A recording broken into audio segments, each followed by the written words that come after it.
airplane behind me is the B-29 Super Fortress, which was built by Boeing Aircraft. The first one flew in about 1942. It was used in the Pacific Theater during 1944 and 45 over the Japanese mainland.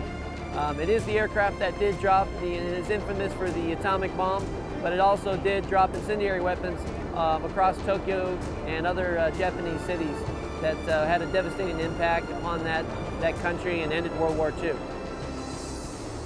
Of the B-29, there were almost 4,000 that were built, and of course this is the last flying B-29 example that's still in existence today.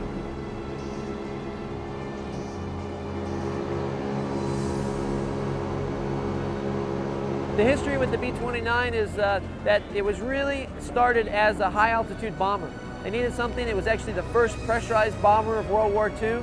And the idea was that it could carry a large load a long distance at a high altitude. Now, they actually found out that with the advent of the jet stream and the weather patterns, it was hard to hit anything at those high altitudes. And so the aircraft actually had a career of doing more low-level bombing than high-altitude bombing.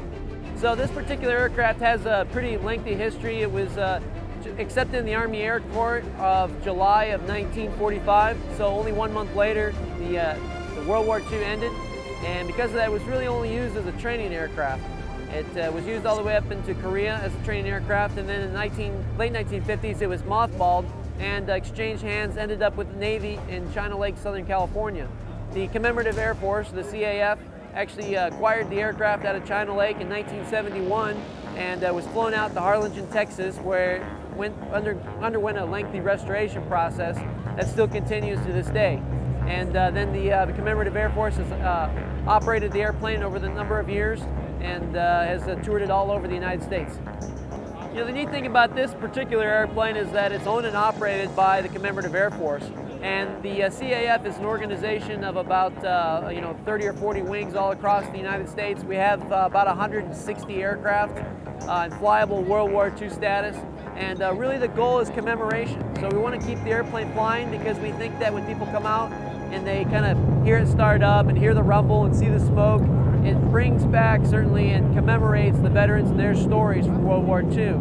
So we want to keep the airplane going, and it's really a volunteer workforce that comes out and continues to operate the airplane into the future. That's really what the CAF is about, and we obviously try to honor not just World War II, but all the different service conflicts. So obviously it's a big privilege for me to actually get to pilot the aircraft. It's certainly a crew airplane. There's a lot of people in it. We fly with at least a 6-man crew even today, and it's very heavy on the controls, very sluggish. It's a lot of weight to haul around the sky, but actually the engines are very powerful for its size, and it actually goes very fast. We can do speeds upwards of 300, 350 miles per hour. We love to travel to cities all across America and display the aircraft both statically and also in flying condition. We actually have a ride program where you can actually purchase a ride in the airplane to go on a 30-minute flight, which is really a tremendously great experience to actually get the full benefit of what it was like. And you can also, if you'd like more information on that, go to our website, www.rideb29.com.